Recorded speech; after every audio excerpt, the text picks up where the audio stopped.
In the year 1340, survival began before sunrise for millions of peasants across Europe. Every morning and another day owned by someone else. His face carried the story of medieval life.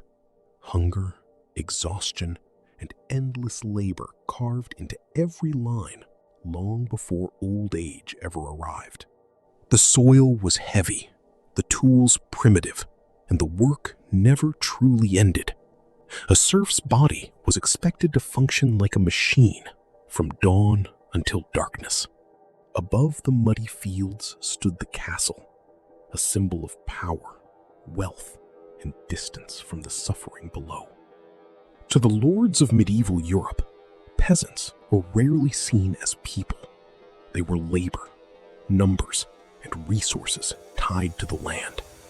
As the sun rose, thousands bent their backs in perfect rhythm, trapped inside a cycle that had ruled Europe for centuries. At dusk, the worker returned home with aching muscles and little reward, only to repeat the same struggle again tomorrow. Harvest season was brutal efficiency. Every movement mattered, because one failed crop could mean starvation for an entire village.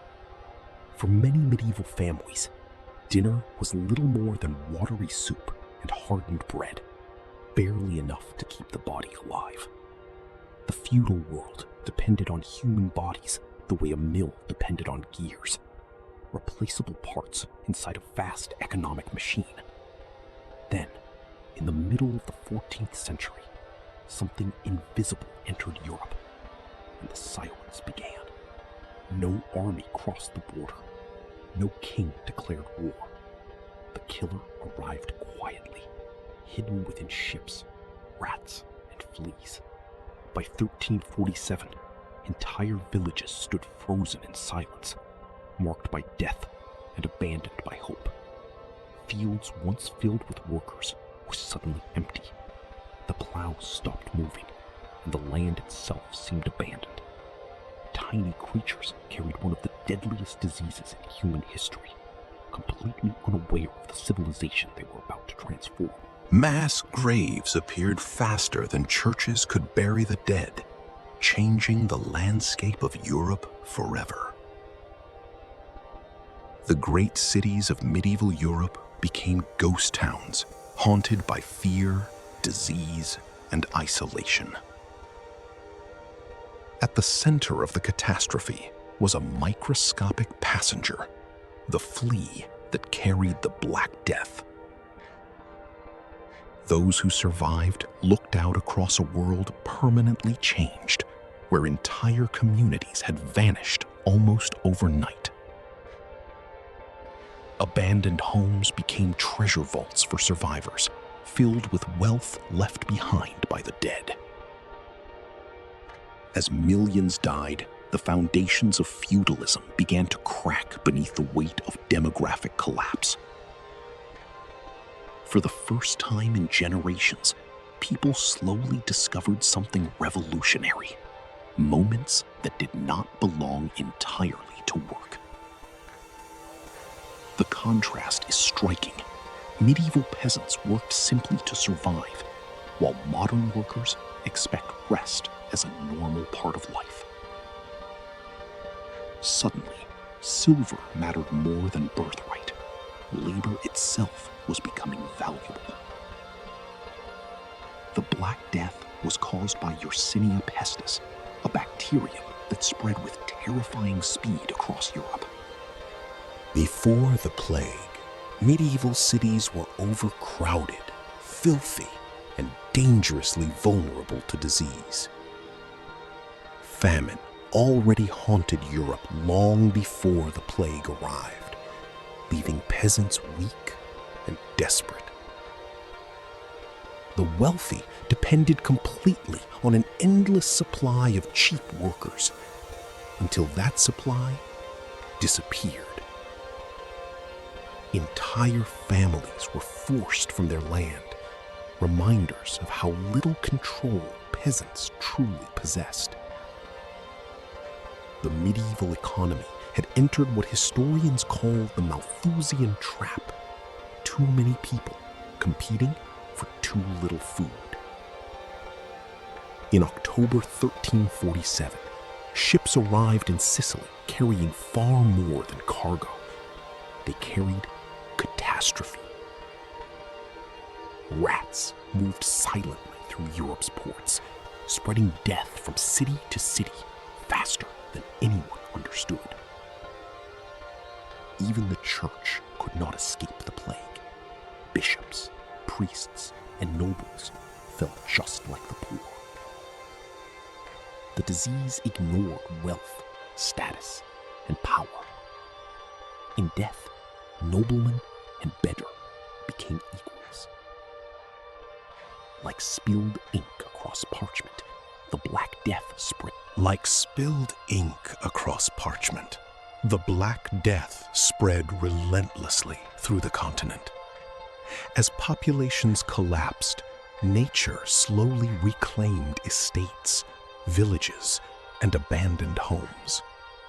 Without workers to harvest them, crops rotted in the fields under empty skies. Entire villages disappeared so completely that only silence remained.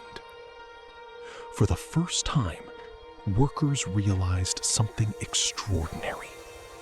They could leave. A skilled blacksmith was no longer disposable. His labor had become rare, powerful, and expensive. Landlords watched their wealth decay in real time as their fields stood empty and unworked. The balance of power was shifting. Lords now needed workers more than workers needed lords. Peasants who once obeyed without question began refusing impossible demands. Workers traveled from village to village, searching for better wages, creating a new kind of freedom. The old ruling class faced a terrifying realization. Without laborers, their entire system collapsed. For survivors, life slowly improved. Better food, higher wages, and opportunity became possible for ordinary people. Silver coins now reached hands that had once known only poverty. Something almost unthinkable appeared in medieval Europe: leisure during daylight hours. Taverns filled with laughter, music, and celebration as workers experienced a better quality of life. Clothing became a symbol of rising prosperity, even among common people. Village inns transformed into places of joy, where workers spent their growing income on food, drink, and entertainment. Even simple acts like sharing ale became quiet expressions of freedom and dignity. Monday morning no longer inspired fear in the same way. Some workers simply stayed home. Authorities were furious that laborers had begun claiming time for themselves. The tradition of Saint Monday reflected a radical new idea. Life should contain more than endless work. England's rulers attempted to freeze wages and control workers through strict new laws. The Statute of Laborers tried to force society back into the old feudal order. But workers resisted, traveling wherever wages and opportunities were better. Even wealthy lords secretly broke their own laws to compete for scarce labor. The remaining workforce had become so valuable that nobles fought each other to secure workers. By 1381, frustration exploded into open rebellion as peasants marched against the system itself. Feudal debts and records burned in bonfires, symbols of a social order under attack. For many survivors, the late medieval period became a surprising era of relative prosperity. Some workers eventually gained land, livestock, and independence once considered impossible. But centuries later, industrialization would create a new form of exhausting labor. Factories replaced fields, but long hours, dangerous conditions, and inequality returned in another shape. Workers once again organized and fought for something humanity had briefly tasted after the plague: time to live. The modern weekend, labor rights, and the idea of rest all emerged from centuries of struggle. Today, peaceful mornings and free Sundays feel ordinary, but they were earned through generations of upheaval. In one final irony of history, a tiny flea helped dismantle an old world and shape the rhythms of modern life.